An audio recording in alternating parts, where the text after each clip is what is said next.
Un fotógrafo se dedica a la violación y la tortura, documentando meticulosamente sus crímenes en película y cintas de audio. En un silencioso suburbio, 4 personas son encontradas muertas. La policía se pregunta qué clase de loco puede cometer este crimen. Para los asesinos en serie, una muerte es solo el comienzo. Obsesionados, atacan una y otra vez, aprendiendo más con cada crimen, mejorando, perfeccionando. Confían en que nunca los detendrán, pero los cazadores de la mente trabajan incansablemente para su captura.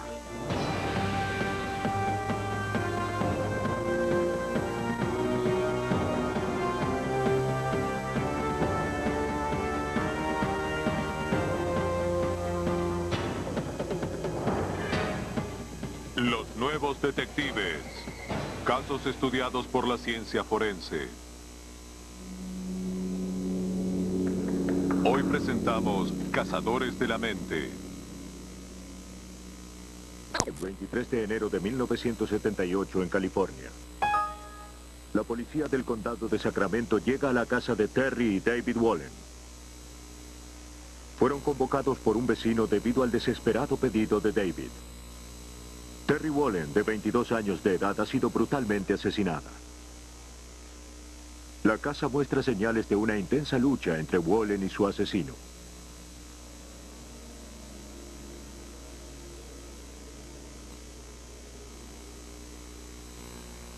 Fue baleada y su cuerpo se encuentra cortado. Un largo corte de cuchillo se extiende por su torso. Algunos de sus órganos internos fueron quitados. Los investigadores están horrorizados por la brutalidad del crimen. La escena se vuelve más repulsiva cuando encuentran evidencia que sugiere que el asesino pudo haber consumido la sangre de Wallen. Los oficiales encuentran un vaso de yogur con marcas de sangre en el borde.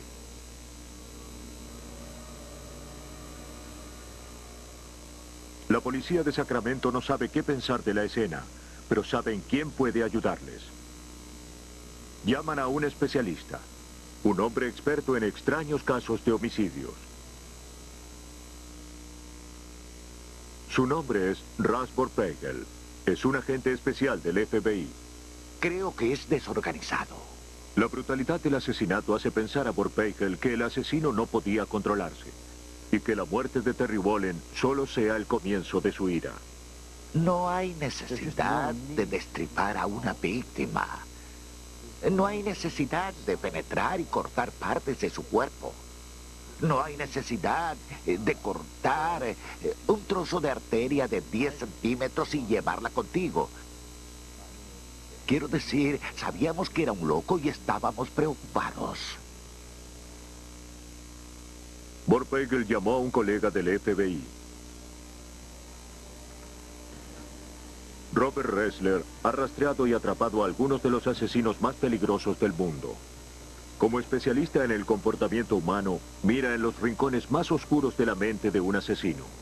En los años 70 fue uno de los primeros en usar el término asesino en serie para describir a aquellos que asesinan una y otra vez. Robert Ressler es un cazador de la mente. Ressler lucha para entender la mente asesina estudiando la escena del crimen. Saber cómo piensa el asesino es esencial para predecir su siguiente paso. ¿Cuándo atacará?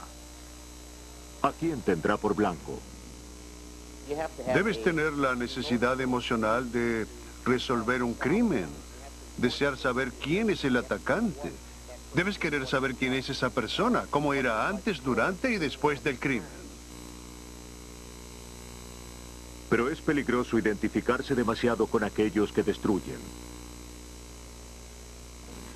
Ressler presta atención a las palabras del filósofo alemán Nietzsche, que escribió: aquel que lucha contra un monstruo no debe convertirse en un monstruo. Y cuando uno mira directamente hacia el abismo, el imperturbable abismo mira directamente hacia uno. Para Robert Ressler, la observación de Nietzsche es una motivación y una advertencia. Mirar hacia el abismo para mí significa mirar las profundidades, las oscuras grietas de la mente humana.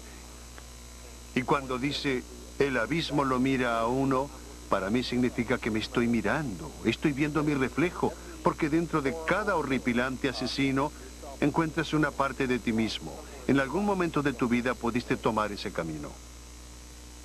En los años 70, Ressler estuvo entre los miembros originales de la Unidad de Ciencias del Comportamiento del FBI, el primer programa del FBI para investigar sistemáticamente las motivaciones de un asesino. Ressler entrevistó a algunos de los asesinos más notorios de América en prisión, para aprender sobre sus hábitos y actitudes. Hoy Ressler es un asesor privado que trabaja alrededor del mundo ayudando a resolver asesinatos en serie. En enero de 1978, Ressler aplicó sus conocimientos para ayudar a los investigadores del condado de Sacramento a divisar un perfil psicológico del asesino de Terry Wallen. Fue el primer paso para rastrear al homicida.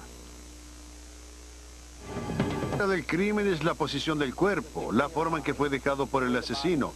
Lo miras desde el punto de vista de cómo está vestido o desvestido, y por supuesto estás buscando cualquier arma, o si el asesino llevó una a la escena, la usó y luego se la llevó. Todas estas cosas comienzan a pasar por tu cabeza. Después de que Terry Wallen fue baleada, el asesino cortó su cuerpo con cuchillos tomados de su propia cocina. Luego los dejó a la vista en la escena. Un detalle que sería instructivo para Ressler. Como la mayoría de los asesinos en serie son hombres, por ahora Ressler y su compañero consideran que el sospechoso es un hombre. También asumen que es blanco, como la mayoría de los asesinos en serie americanos. La brutalidad del crimen y el aparente descuido del asesino al dejar evidencia convence a ambos que el sospechoso está mentalmente enfermo. Eso los ayuda a marcar la edad del asesino. Ressler sabe que la enfermedad mental suele comenzar en la adolescencia. Tomaría al menos 8 años para que el asesino se enferme lo suficiente como para llevar a cabo los actos de violencia que realizó contra Terry Wallen. Suponiendo que los síntomas comenzaron a la edad de 15 años, Ressler calcula que el asesino tiene entre 25 y 29 años. Si fuera mayor, ya hubiese cometido varios brutales asesinatos. Ressler va más lejos. Cree que el asesino es un esquizofrénico, una enfermedad mental que se caracteriza por alucinaciones y comportamiento extraño.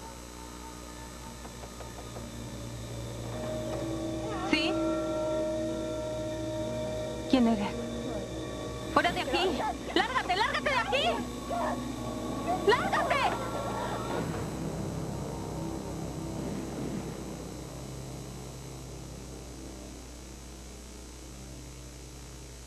La infame naturaleza del crimen apuntó a una psicosis desarrollada, una pérdida total de contacto con la realidad. Debido a que bebe la sangre de sus víctimas, los investigadores lo llaman el asesino vampiro. Desde su oficina en Virginia, Ressler trabaja fervientemente con Vorpagel en Sacramento para refinar el perfil del asesino. Bien, ¿qué tenemos aquí? ¿Qué aspecto tendría? Están convencidos que la policía debería buscar a alguien delgado. Los hombres esquizofrénicos generalmente comen muy poco. Y Russ Vorpagel cree que el asesino le prestará poca atención a su apariencia. Alguien que está sufriendo de una importante enfermedad mental probablemente sufrirá un deterioro en su higiene. Tal vez no se corte el cabello, use la misma ropa durante varias semanas, no se lave los dientes y luzca desalillado. Debido a su extraño comportamiento, es probable que el asesino viva solo. Vorpagel envía una copia del perfil a la policía de Sacramento para que la distribuyan por el condado. Pero no surge ningún sospechoso. El asesino vampiro sigue suelto. ¿Lo encontrarán los investigadores antes de que vuelva a asesinar?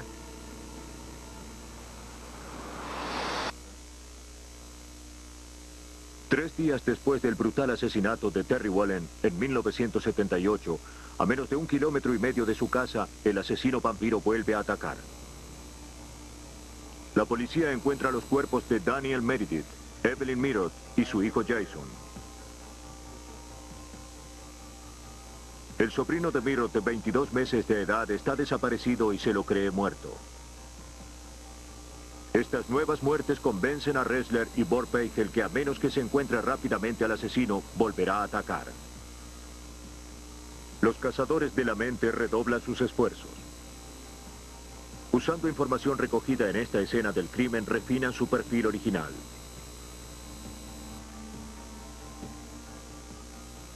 Otra vez, el asesino vampiro baleó a sus víctimas. Otra vez usó cuchillos tomados de la cocina de las víctimas.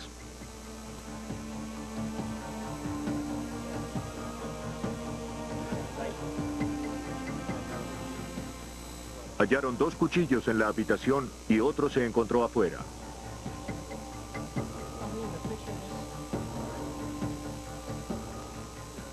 Parece no importarle haber dejado las armas.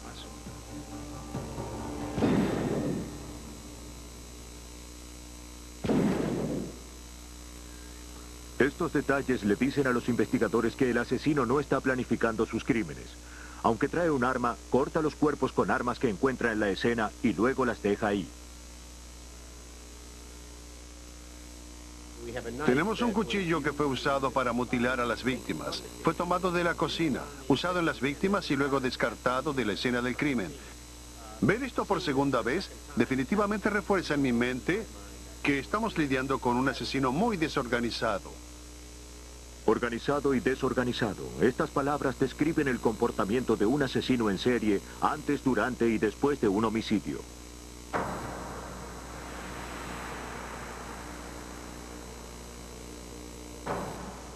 Los asesinos en serie organizan y planifican cuidadosamente sus crímenes. Cubren tan bien sus huellas que queda poca o ninguna evidencia para ligarlos a su crimen. Por el contrario, los asesinos en serie desorganizados actúan por impulso. Su comportamiento es al azar, haciendo difícil predecir su próximo movimiento. Los investigadores encuentran manchas de sangre en la bañera. Los expertos creen que el vampiro pudo haberse bañado en una mezcla de sangre y agua. Los crímenes se están volviendo más grotescos y el asesino más trastornado y desorganizado. Sabemos bien que una persona común y corriente no va a llenar una bañera con agua y bañarse en sangre. Aquí vemos su personalidad, su enfermedad mental, su deterioro mental. A partir de la evidencia de la escena del crimen, Vorpagel y Ressler reconstruyen la violenta secuencia de acontecimientos. Y el terrible retrato de un hombre que nunca han visto comienza a emerger.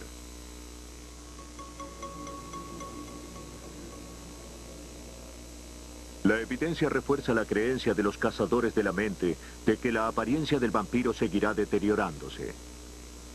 Es probable que no se haya cambiado de ropa. A menos que sea soltero y esté viviendo solo, es imposible que el asesino pase desapercibido. El sujeto es un delgado y desaliñado solitario de no más de 30 años de edad.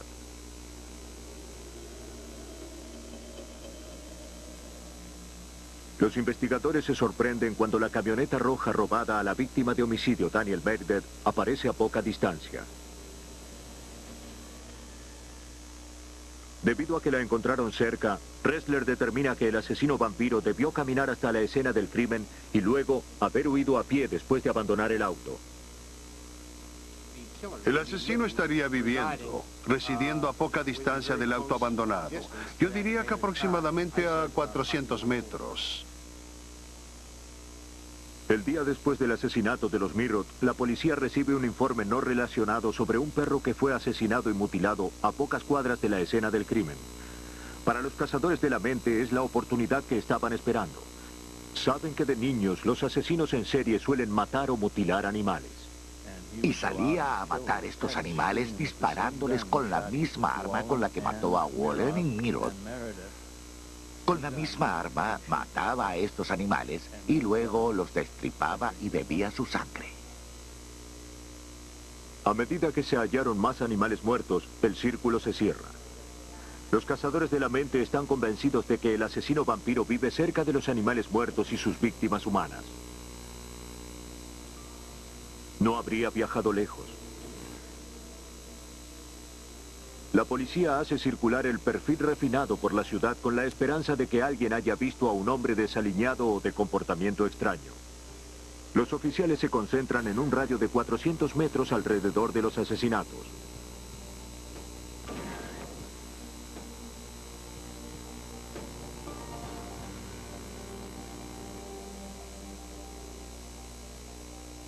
Cuando una mujer de casi 30 años sale de un centro comercial de Sacramento, se le acerca un hombre extraño.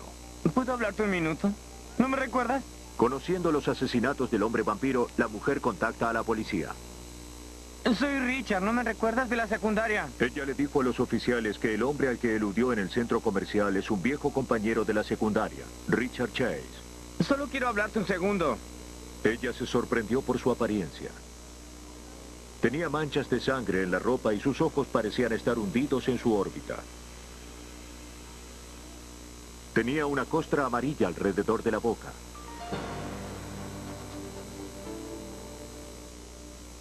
De acuerdo a la descripción de la mujer, Chase encajaba con el perfil del asesino vampiro.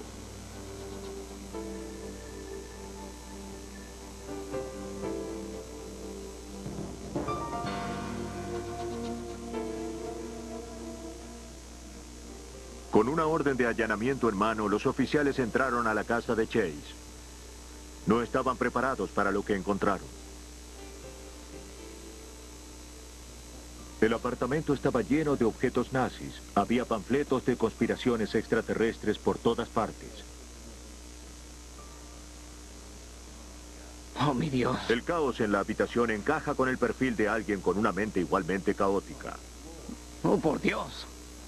En la cocina, la policía encuentra objetos manchados con sangre, como también artículos de periódicos relacionados con la muerte de Terry Wallen.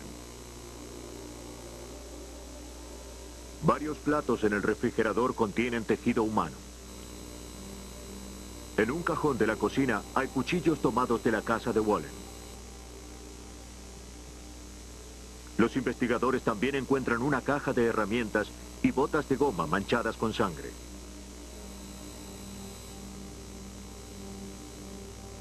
Chase es arrestado y acusado de 6 casos de asesinato en primer grado, incluyendo el homicidio del sobrino de Evelyn, Michael Ferreira, cuyos restos se hallaron cerca del apartamento de Chase.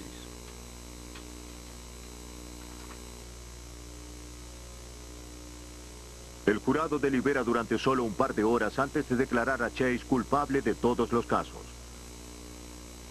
La sentencia: muerte en la silla eléctrica. En 1979, Robert Ressler decidió hablar con Chase en prisión. La razón por la cual lo entrevisté fue para revalidar el perfil que yo había hecho. Hablar con él directamente después de trabajar en el caso, después de ver las escenas de los crímenes y de leer los informes de la policía y por supuesto ver los registros de la corte, es una forma de refinar el perfil.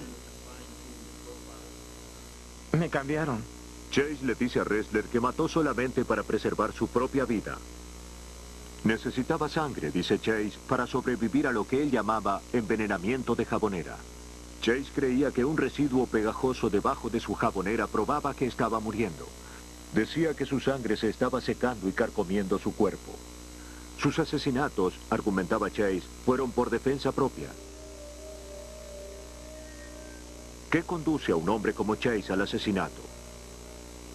Un estudio del FBI de 36 asesinos en serie revela que aunque la mayoría nació en hogares con padre y madre, antes de la edad de los 2 años, la mayor parte de los padres habían abandonado a sus familias.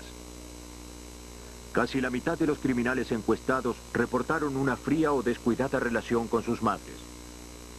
26 reportaron tener el mismo tipo de relación con sus madres. Casi el 70% de las familias tenían antecedentes de abuso de alcohol. 1/3 tenía antecedentes de abuso de drogas. Casi todos reportaron alguna forma de abuso psicológico, físico o sexual en su niñez. Cuando niños, muchos asesinos en serie torturaron animales. La mayoría no se graduó en la escuela secundaria. Mientras que los hombres tenían la inteligencia requerida para realizar trabajos cualificados, la mayoría tenía malos antecedentes laborales. Solo el 26%, o sea, 6 criminales, habían logrado mantener un trabajo fijo. Sin embargo, los asesinos en serie parecían ser tan normales como su vecino o su amigo. La mayoría son individuos comunes. Ellos muchas veces son inteligentes, atractivos, buenos conversadores, con un coeficiente intelectual más alto de lo normal, y son muy engañosos. Ressler estaba en contra de la sentencia de muerte para Chase. Argumentó que estaba mentalmente enfermo y debería ser encerrado de por vida en un hospital penitenciario. Los psiquiatras de la prisión estuvieron de acuerdo. La sentencia de Chase fue cambiada a perpetua en la instalación médica de California, en Vacaville. Pero Chase se suicidó en una celda justo después de la Navidad de 1980. Juntó sus píldoras antidepresivas y luego las tomó todas de una vez.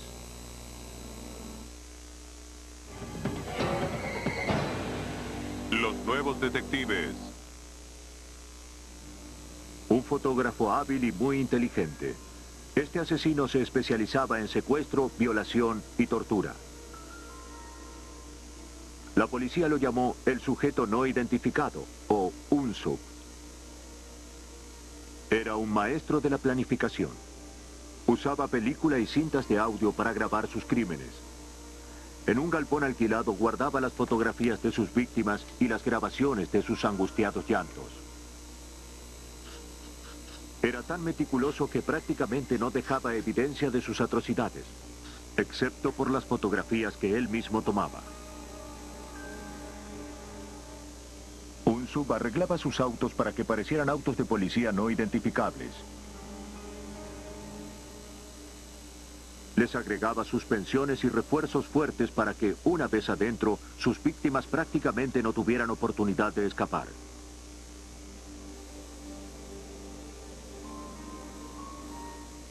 Durante 5 años viajó de un estado a otro, no quedándose nunca demasiado tiempo en un mismo estado. Era autosuficiente. Financiaba sus secuestros, violaciones y torturas con otro delito. Era un hábil falsificador. Confiaba que jamás sería atrapado.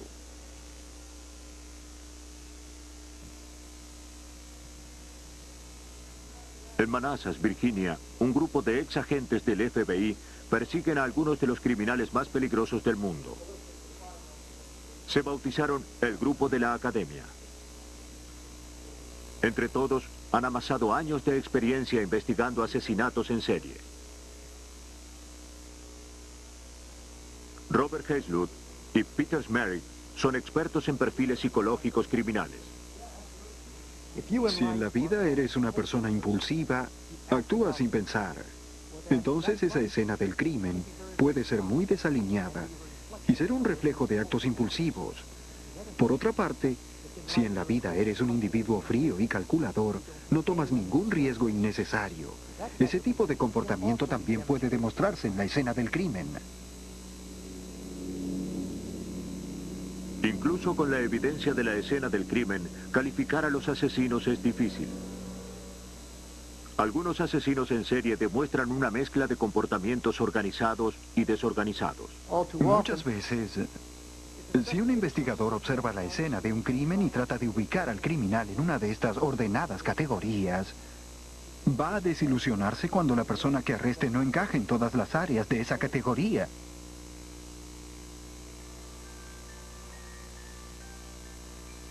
En un centro de vacaciones de Ocean City, Maryland, una joven mujer acaba de salir de trabajar de una tienda.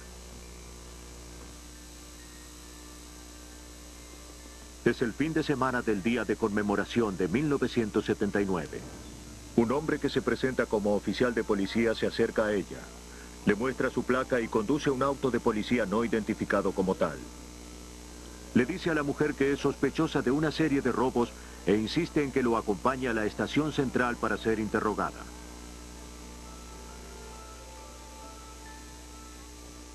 La esposa y la introduce en el auto. Es el comienzo de la experiencia más larga y terrible de la vida de esta mujer.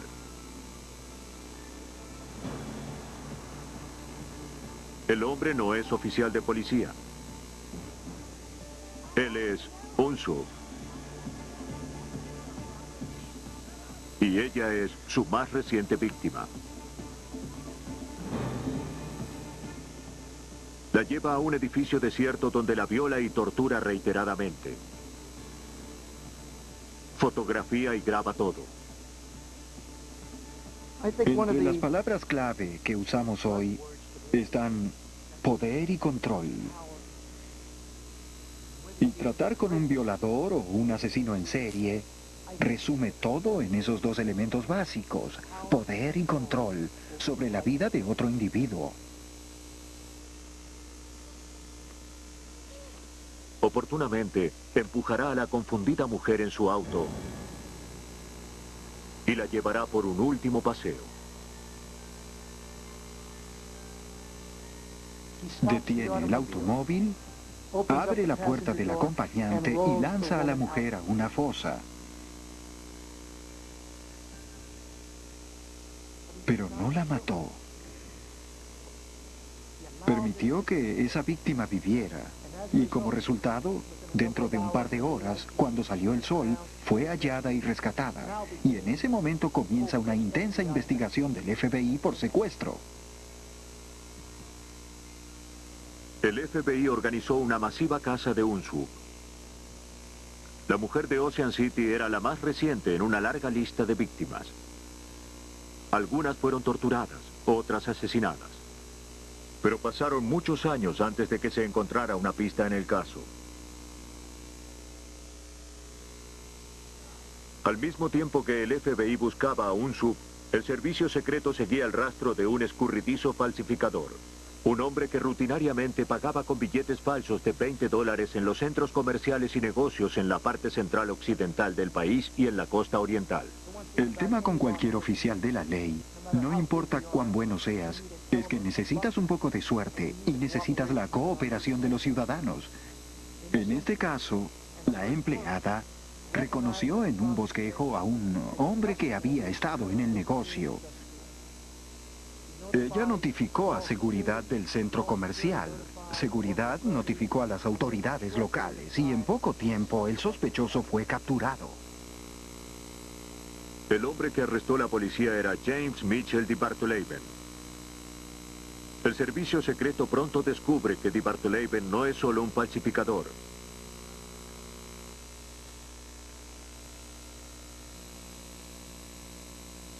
Los agentes del servicio secreto revisan un depósito alquilado por DeBartoleben. Adentro encuentran fajos de billetes falsos que estuvo pasando. Pero para su sorpresa, los agentes también descubren una grotesca colección de tesoros, fotografías y cintas de audio. El descubrimiento de 1983 desenmascara el enfoque de la investigación del FBI.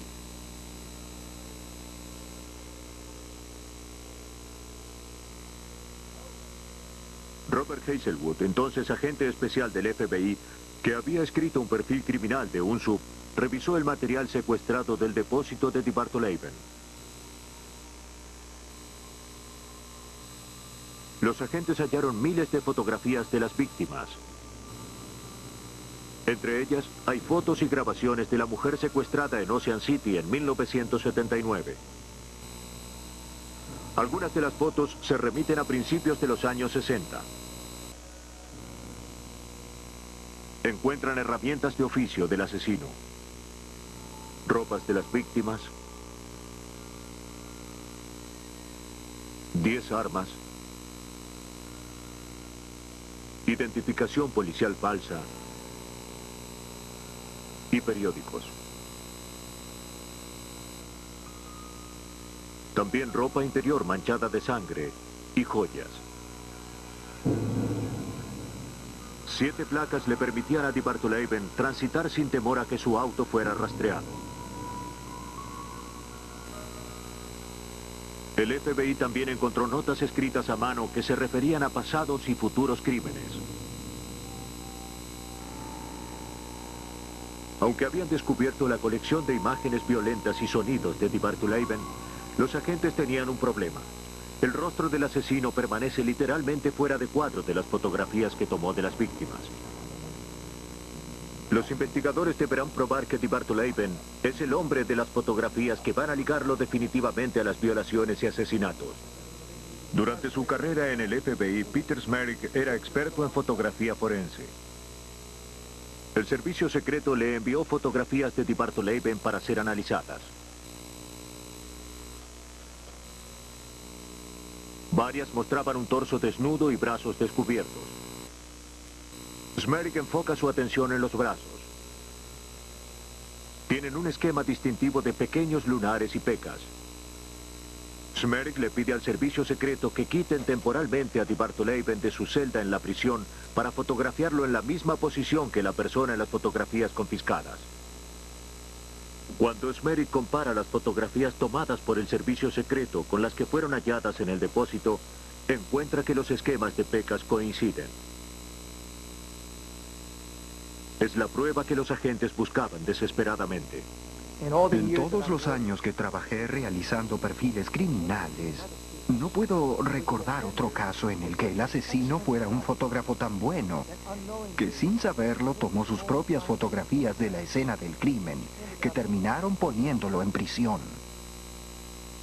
En 1984, DeBartolomé fue juzgado y sentenciado. Hoy se encuentra en una cárcel federal en Texas, sentenciado a múltiples condenas perpetuas.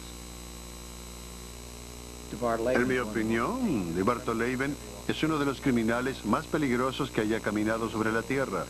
Cometió varios crímenes durante muchos años en diferentes estados y nunca se ligaron esos crímenes con él.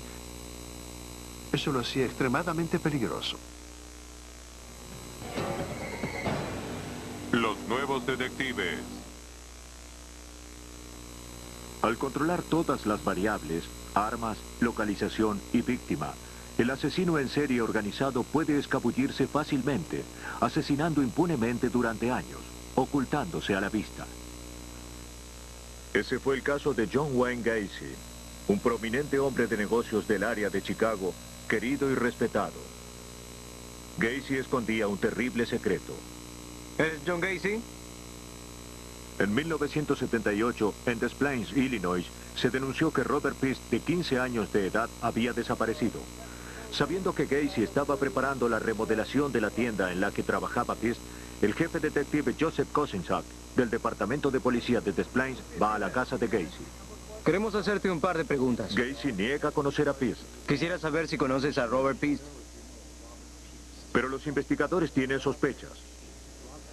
Una revisión de antecedentes revela que Gacy fue condenado una vez por abusar sexualmente de un varón adolescente. Seguro que